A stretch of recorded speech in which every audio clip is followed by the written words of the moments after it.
Hi ಎಲ್ಲರಿಗೂ ನಮಸ್ಕಾರ. ಆರ್ಯಸ್ cooking ಅರೆನೆಗೆ ಸ್ವಾಗತ. ನಾನಿವತ್ತು ಆರೋಗ್ಯಕರವಾಗಿರುವಂಥ ಪಾಲಕ್ ದೋಸೆನ ಮಾಡ್ತಾ ಇದ್ದೀನಿ. ತುಂಬ ಈಸಿಯಾಗಿ ಮಾಡ್ಕೋಬೋದು. ಒಂದೇ ಥರ ದೋಸೆ ತಿಂದು ಬೇಜಾರಾಗಿದ್ದರೆ ಈ ಥರ ಒಂದ್ಸಲ ಪಾಲಕ್ ಸೊಪ್ಪಿನ ದೋಸೆನ ಮಾಡ್ಕೊಳ್ಳಿ. ತುಂಬ ಚೆನ್ನಾಗಿರುತ್ತೆ, ಆರೋಗ್ಯಕ್ಕೂ ಕೂಡ ತುಂಬಾ ಒಳ್ಳೆಯದು. ನಾನಿಲ್ಲಿ ಒಂದು ಮಿಕ್ಸಿಂಗ್ ಬೌಲ್ಗೆ 3 ಕಪ್ಪಷ್ಟು ಅಕ್ಕಿನ ಹಾಕ್ಕೊಂಡಿದ್ದೀನಿ. ನಾನಿಲ್ಲಿ ನಮ್ಮ ಮನೇಲೇ ಬೆಳೆದಿರೋ ಅಂಥ ಅಕ್ಕಿನ ತೊಗೊಂಡಿದ್ದೀನಿ. ಈ ಅಕ್ಕಿಗೆ ಪಾಲಿಶ್ ಏನೂ ಮಾಡಿಲ್ಲ. ನೀವು ಯಾವುದಾದ್ರೂ ಅಕ್ಕಿನ ತೊಗೋಬೋದು. ಅಕ್ಕಿ ಜೊತೆಗೆ 1 ಟೇಬಲ್ ಸ್ಪೂನು ಮೆಂತ್ಯ ಕಾಳು, ಹಾಗೆ 1 ಟೇಬಲ್ ಸ್ಪೂನು ಕಡಲೆಬೇಳೆ, ಹಾಗೆ ಅರ್ಧ ಕಪ್ಪಷ್ಟು ಉದ್ದಿನಬೇಳೆನ ತೊಗೊಂಡಿದ್ದೀನಿ. ಇವಾಗ ಅಕ್ಕಿನ ಚೆನ್ನಾಗಿ 3ರಿಂದ 4 ಸಲ ತೊಳೆದು ಇಟ್ಕೋಬೇಕು. ನಾನಿಲ್ಲಿ ಅಕ್ಕಿನ ತೊಳೆದು ಇಟ್ಕೋತಾ ಇದ್ದೀನಿ. ತೊಳೆದಿರೋ ಅಂಥ ಅಕ್ಕಿಗೆ 2 ಲೋಟ ಅಷ್ಟು ನೀರನ್ನ ಹಾಕಬೇಕು. ಅಂದರೆ ಅಕ್ಕಿ ಎಲ್ಲ ಮುಳುಗುವಷ್ಟು ನೀರನ್ನ ಹಾಕಬೇಕು. ನೀರನ್ನ ಹಾಕಿದ ಮೇಲೆ 6ರಿಂದ 8 ಗಂಟೆಗಳ ಕಾಲ ನೆನೆಸ್ಬೇಕು. ನಾನಿಲ್ಲಿ ಮಧ್ಯಾಹ್ನ ಅಕ್ಕಿನ ನೆನೆಸಿದ್ದೆ. ಇವಾಗ ರಾತ್ರಿ ರುಬ್ಬೋಕೆ ಅಂತ ತೊಗೋತಾ ಇದ್ದೀನಿ. ನೋಡಿ, ಅಕ್ಕಿ ಎಲ್ಲ ಚೆನ್ನಾಗಿ ನೆಂದಿದೆ. ಇವಾಗ ರುಬ್ಕೊಳ್ಳೋಣ. ಅಕ್ಕಿ ಜೊತೆಗೆ 1 ಕಪ್ಪಷ್ಟು ಅವಲಕ್ಕಿನ ನೆನೆಸಿ ಇಟ್ಕೊಂಡಿದ್ದೀನಿ. ನೆಕ್ಸ್ಟ್ ಇವಾಗ ಒಂದು ಮಿಕ್ಸಿ ಜಾರ್ನ ತೊಗೊಂಡು ನೆನೆಸಿ ಇಟ್ಕೊಂಡಿರೋ ಅಂಥ ಅಕ್ಕಿನ ಮಿಕ್ಸಿ ಜಾರ್ಗೆ ಹಾಕಿ ಸ್ವಲ್ಪ ನೀರನ್ನ ಹಾಕಿ ರುಬ್ಕೋಬೇಕು. ಜಾಸ್ತಿ ನೀರನ್ನ ಹಾಕಿ ರುಬ್ಕೋಬಾರ್ದು, ಸ್ವಲ್ಪನೇ ನೀರನ್ನ ಹಾಕಿ ರುಬ್ಕೊಂಡ್ರೆ ಚೆನ್ನಾಗಿ ನುಣ್ಣಗೆ ರುಬ್ಕೋಬೋದು. ಸ್ಕೂಲ್ ಲಂಚ್ ಬಾಕ್ಸಿಗೆಲ್ಲ ಈ ರೆಸಿಪಿ ತುಂಬಾ ಚೆನ್ನಾಗಿರುತ್ತೆ. ಮಕ್ಕಳು ಕೂಡ ಇಷ್ಟಪಟ್ಟು ತಿಂತಾರೆ. ಈ ಥರ ಒಂದ್ಸಲ ಪಾಲಕ್ ದೋಸೆನ ಟ್ರೈ ಮಾಡಿ ನೋಡಿ, ಹೇಗಿತ್ತು ಅಂತ ಕಮೆಂಟ್ ಮಾಡಿ. ರುಬ್ಬಿರೋ ಅಂಥ ಹಿಟ್ಟನ್ನು ಒಂದು ಸ್ಟೀಲ್ ಪಾತ್ರೆಗೆ ಹಾಕೋತಾ ಇದ್ದೀನಿ.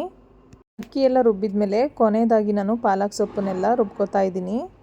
ನೆನೆಸಿ ಇಟ್ಕೊಂಡಿರೋಂಥ ಅವಲಕ್ಕಿನ ಹಾಕಿದ್ದೀನಿ. ಹಾಗೆ ಅದ್ರ ಜೊತೆಗೆ 1 ಕಟ್ಟಷ್ಟು ಪಾಲಕ್ ಸೊಪ್ಪು, ಹಾಗೆ ಕೊತ್ತಂಬರಿ ಸೊಪ್ಪು, 3ರಿಂದ 4 ಹಸಿಮೆಣಸಿನ್ಕಾಯಿ, 1 ಗೆಡ್ಡೆಯಷ್ಟು ಬೆಳ್ಳುಳ್ಳಿ, ಹಾಗೆ 1 ಟೇಬಲ್ ಸ್ಪೂನಷ್ಟು ಜೀರಿಗೆ, 1 ಇಂಚಷ್ಟು ಶುಂಠಿನ ಹಾಕಿ ಸ್ವಲ್ಪನೇ ನೀರನ್ನ ಹಾಕಿ ನುಣ್ಣಗೆ ಪೇಸ್ಟ್ ಮಾಡಿ ಇಟ್ಕೋಬೇಕು. ನೋಡಿ, ಈ ಥರ ಚೆನ್ನಾಗಿ ಪೇಸ್ಟ್ ಮಾಡಿ ರುಬ್ಬಿರೋ ಅಂಥ ಹಿಟ್ಟಿಗೆ ಪಾಲಕ್ ಸೊಪ್ಪಿನ ಪೇಸ್ಟನ್ನು ಹಾಕಿ ಚೆನ್ನಾಗಿ ಮಿಕ್ಸ್ ಮಾಡ್ಕೋಬೇಕು.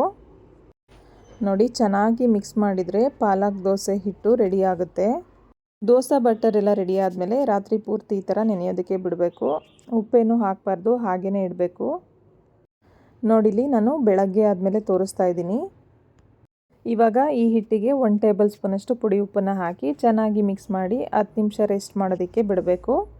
ನಾವು ದೋಸೆ ಮಾಡೋದು 10 ನಿಮಿಷ ಕಾಲು ಗಂಟೆ ಇದೆ ಅನ್ನೋವಾಗ ಉಪ್ಪನ್ನು ಹಾಕಿ ಚೆನ್ನಾಗಿ ಮಿಕ್ಸ್ ಮಾಡಿಕೊಂಡ್ರೆ ಸಾಕು.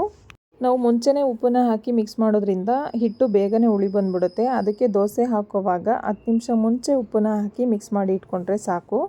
ನೆಕ್ಸ್ಟ್ ಇವಾಗ ದೋಸೆ ಮಾಡ್ಕೊಳ್ಳೋದಕ್ಕೆ ಸ್ಟವ್ ಆನ್ ಮಾಡಿ ಒಂದು ತವಾನ ಕಾಯಕ್ಕೆ ಇಡ್ತಾ ಇದ್ದೀನಿ. ತವ ಎಲ್ಲ ಬಿಸಿ ಆದಮೇಲೆ ದೋಸೆ ಹಿಟ್ಟನ್ನು ಹಾಕಿ ಸ್ಪ್ರೆಡ್ ಮಾಡಬೇಕು. ಈ ರೆಸಿಪಿ ನಿಮಗೆ ಇಷ್ಟ ಆಗಿದ್ದರೆ ಒಂದು ಲೈಕ್ ಮಾಡಿ, ಹಾಗೆ ಫ್ರೆಂಡ್ಸು ಫ್ಯಾಮಿಲಿ ಜೊತೆ ಶೇರ್ ಮಾಡಿ. ಹಾಗೆ ಈ ವಿಡಿಯೋನ ಸಬ್ಸ್ಕ್ರೈಬ್ ಮಾಡದೆ ಹಾಗೆ ನೋಡ್ತಾ ಇದ್ದರೆ ಪ್ಲೀಸ್ ಸಬ್ಸ್ಕ್ರೈಬ್ ಮಾಡಿ, ಪಕ್ಕದಲ್ಲಿರೋಂಥ ಬೆಲ್ ಐಕನ್ನ ಪ್ರೆಸ್ ಮಾಡಿ. ನಾನು ಹಾಕೋವಂಥ ವಿಡಿಯೋ ನೋಟಿಫಿಕೇಷನ್ ಎಲ್ಲ ನಿಮಗೆ ಬೇಗನೆ ತಲುಪುತ್ತೆ. ನೋಡಿ, ದೋಸೆ ಇಷ್ಟು ಬೆಂದಾದಮೇಲೆ ನಾನು ತುಪ್ಪನ ಹಾಕ್ತಾಯಿದ್ದೀನಿ. ನೀವು ಬೇಕು ಅಂದರೆ ಎಣ್ಣೆ ಬೇಕಾದರೂ ಹಾಕ್ಕೋಬೋದು, ಅಥವಾ ಬೆಣ್ಣೆ ಬೇಕಾದರೂ ಹಾಕ್ಕೋಬೋದು. ನಿಮಗೆ ಯಾವುದು ಇಷ್ಟ ಅದನ್ನು ಹಾಕ್ಕೊಂಡು ಚೆನ್ನಾಗಿ ಕ್ರಿಸ್ಪಿ ಆಗೋವರೆಗೂ ಬೇಯಿಸ್ಕೊಳ್ಳಿ. ನೋಡಿ, ಬೆಂದಿರೋಂಥ ದೋಸೆನ ಒಂದು ಪ್ಲೇಟಿಗೆ ಹಾಕೋತಾ ಇದ್ದೀನಿ. ಅದೇ ಥರ ನಾನು ಇನ್ನೊಂದು ದೋಸೆನೂ ಕೂಡ ಹಾಕಿ ತೋರಿಸ್ತಾ ಇದ್ದೀನಿ. ಈ ದೋಸೆಗೂ ಅಷ್ಟೇ ನಾನು ತುಪ್ಪನ ಹಾಕಿ ಬೇಯಿಸ್ಕೊತಾ ಇದ್ದೀನಿ. ಬೆಣ್ಣೆ ಹಾಕಿದ್ರೂ ಕೂಡ ತುಂಬಾ ಚೆನ್ನಾಗಿರುತ್ತೆ.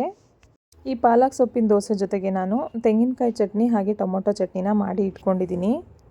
ನಿಮಗೆ ಯಾವ ಚಟ್ನಿ ಬೇಕು ಅಥವಾ ಪಲ್ಯ ಬೇಕು ಯಾವುದಾದ್ರೂ ಮಾಡ್ಕೋಬೋದು, ತುಂಬಾ ಚೆನ್ನಾಗಿರುತ್ತೆ. ಇದೇ ಥರ ಇನ್ನೂ ಹೆಚ್ಚಿನ ಹೆಲ್ತಿ ರೆಸಿಪೀಸ್ಗೆ ಆರ್ಯಾಸ್ ಕುಕಿಂಗ್ ಅರೇನಾ ಚಾನಲ್ನ ಸಬ್ಸ್ಕ್ರೈಬ್ ಮಾಡಿ, ಪಕ್ಕದಲ್ಲಿರೋವಂಥ ಬೆಲ್ ಐಕನ್ನ ಪ್ರೆಸ್ ಮಾಡಿ. ಈ ವಿಡಿಯೋ ಇಷ್ಟ ಆಗಿದ್ದರೆ ಒಂದು ಹೈಪ್ ಬಟನ್ನ ಕ್ಲಿಕ್ ಮಾಡಿ ಪಾಯಿಂಟ್ಸ್ನ ಕೊಡಿ. ಎಲ್ಲರೂ ಹೀಗೆ ಸಪೋರ್ಟ್ ಮಾಡ್ತಾಯಿರಿ. ಈ ವಿಡಿಯೋ ನೋಡ್ತಾ ಇರೋವಂಥ ಎಲ್ರಿಗೂ ಕೂಡ ಧನ್ಯವಾದಗಳು. Thank you all. Thanks for watching.